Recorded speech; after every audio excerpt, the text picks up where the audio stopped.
This is every single fight to make next after UFC Fight Night Vegas 84 and Ankalaev versus Walker 2. I have all of the key fighters from that card on the screen right now. Some winners, some losers, and you may notice there is an empty box next to all of them, and that's where their next opponent's going to go, who I have hidden around the perimeter of the screen. I'll slowly reveal those opponents one by one as the video goes on and place them where they belong on the screen. Let's start straight away with the main event.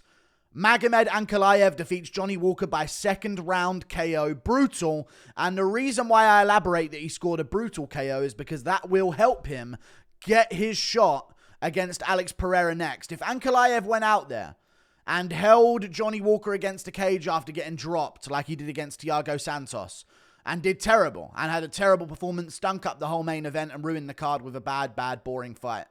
Dana White has already shown that he wasn't happy with the performance between him and Jan Blachowicz when they went to a draw. So I don't think he would have been open to the idea of giving Ankalaev a title shot over Jamal Hill. But Ankalaev stayed patient, weathered some goofiness of Johnny Walker in the first round, stayed composed, scored a wicked highlight reel KO over Johnny Walker. That's hype. Name's bigger than ever. You can use that immediately to transfer over into UFC 300. Sad that it's the main event. Alex Pereira versus Magomed Ankalaev. Very sad that that's the main event of UFC 300. But then again, Alex Pereira versus Jamal Hill. Is it also a good main event? Kind of, yes. Maybe a bit better than the Ankalaev one, but Ankalaev's fresh. He just got a big KO. Although Hill does deserve it as well, Ankalaev is also undeniable.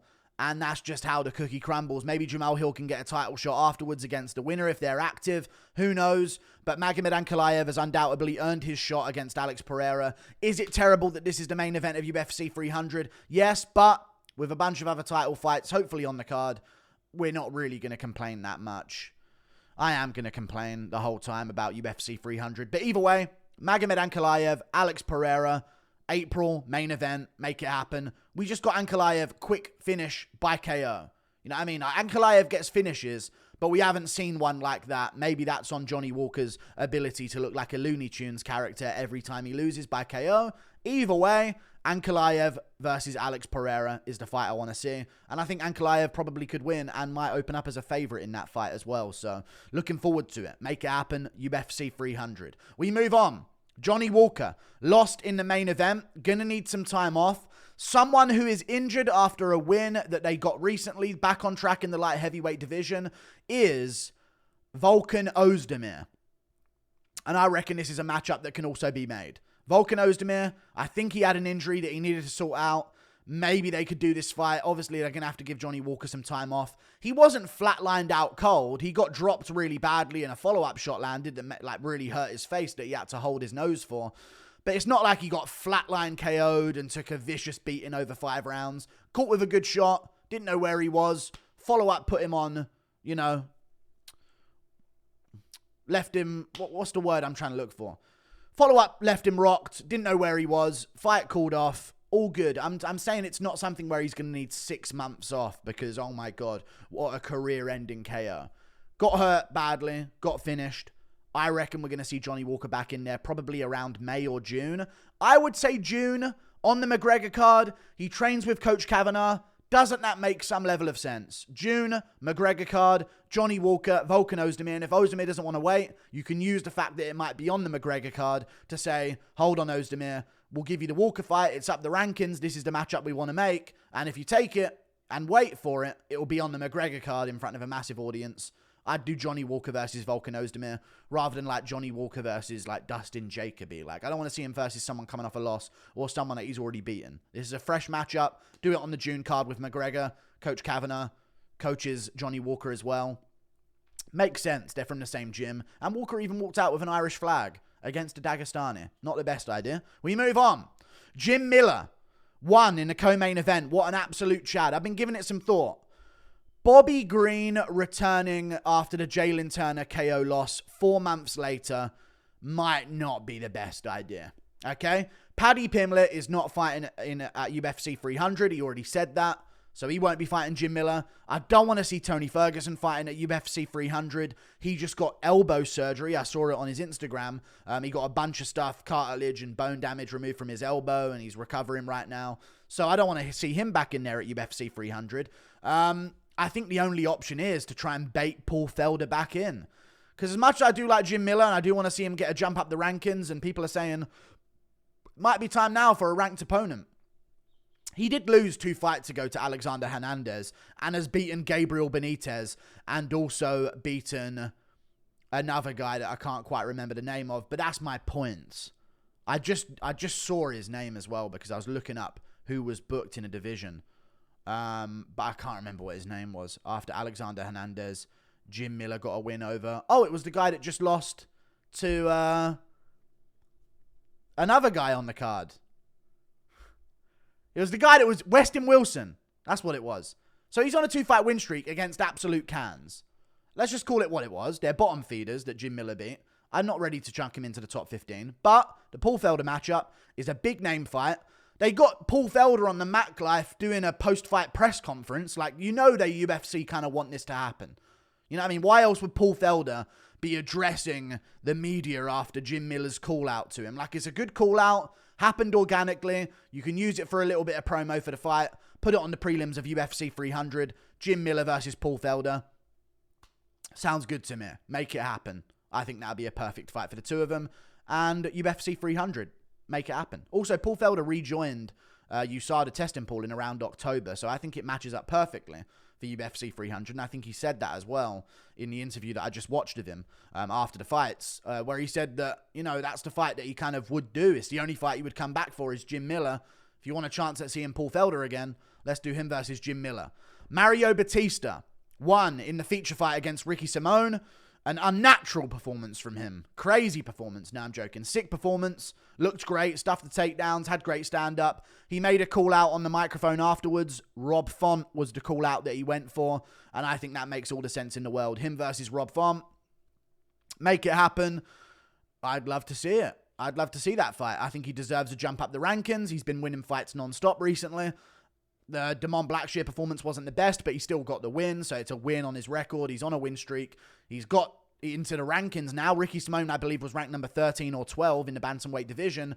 We got to get some turnover, and Rob Font recently lost to Davison Figueiredo by decision, so he's going to need some time off. He took some damage. Mario Bautista went to war, and he won, so he's going to need some time off as well. I think it matches up quite well for these two to return. Maybe on the prelims of the McGregor card in June as well. Mario Bautista, Rob Font, make the fight happen. Let's get some movement in the bantamweight division. And I only say this because you know Rob Font to take that fight. He takes any fight. So let's make it happen. We move on. Bruno FAA got a win over Phil Hawes. Poor Phil Hawes and his chin. Bruno FAA got a win over him by brutal first round KO. Wanted to fight Shara Magomedov. The problem I have with that is we still don't have a main event for Saudi Arabia. And I don't know what it could be. I have no idea what it could be.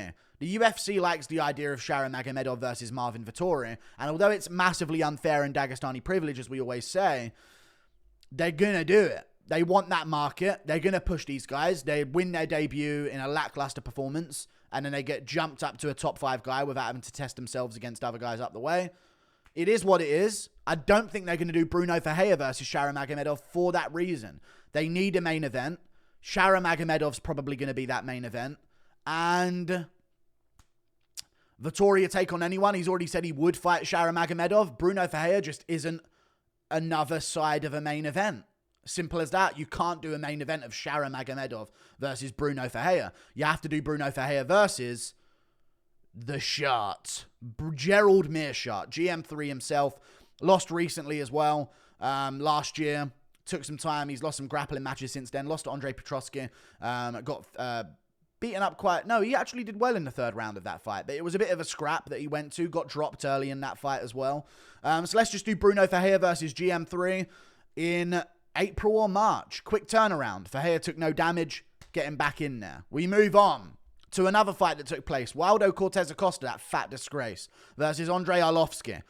He won the fight by decision. He is not going to get a ranked opponent. I know he's won a few in a row now in the heavyweight unranked area. I think the matchup that makes sense for him would be Rodrigo Nascimento Ferreira. Maybe. Maybe even Mick Parkin could also be an option, but I'm thinking about geographically. I reckon they'll try and find like a Eastern Hemispherian guy for Mick Parkin, or not Eastern Hemispherian, but someone on the eastern side of the Atlantic for Mick Parkin, and maybe do that in a UK or a European-based card, or maybe in Abu Dhabi or something, and then they might end up trying to do Waldo Cortez Acosta versus Rodrigo Nascimento. Similar geographical region of the world. Not that close, I get it, but in comparison to the whole world, they are quite close. So, yeah, Brazil, America, same time zone. It makes sense to keep them together. So, Rodrigo Nascimento Ferreira coming off some wins. Waldo Cortez Acosta, book it, March, April, quick turnaround. Fat fuck.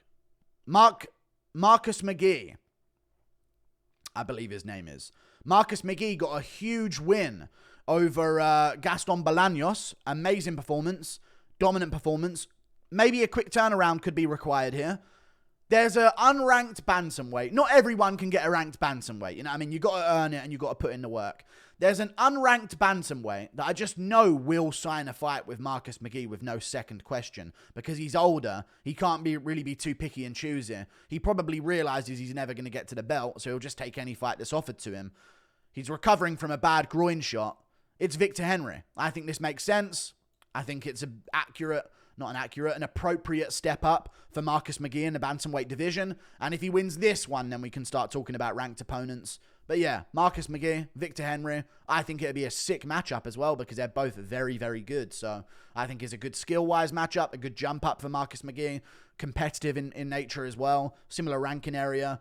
Winner gets a ranked opponent, or if Marcus McGee wins, you can look at a ranked opponent or someone just outside the rankings. Marcus McGee, Victor Henry, make it happen. Farid Basharat got a win on this card. Not a very impressive performance, but he won the fight. You know what I mean? He looked good against Taylor Lapulus. Worked in his takedowns. Wasn't crazy impressive. One thing he didn't do, though, is take too much damage. Farid Basharat is on the Saudi Arabia card. Let's try and get Javid Basharat on that card as well. What one am I thinking about? This is Farid, isn't it? Javid Basharat is on the Saudi Arabia card. Farid Basharat arguably should be on that card as well, fighting with his brother. I think that'd be a better storyline if they were both on the same card. So let's do Farid Basharat versus Daniel Silva in the bantamweight division. Millie Oliveira coming off some wins at bantamweight himself. Couldn't find a high quality picture of him, so this is the best I've got. But Farid Basharat versus Daniel Silva or Daniel Santos. One of the two. I think it's Daniel Santos or Daniel Silva. There's a lot of Brazilians I've been matchmaking. You'll see what I mean when the flyweight matchmaking I'm doing in a second. But Silva Santos. I think it's Daniel Silva. It's Daniel Santos. It's Daniel Santos.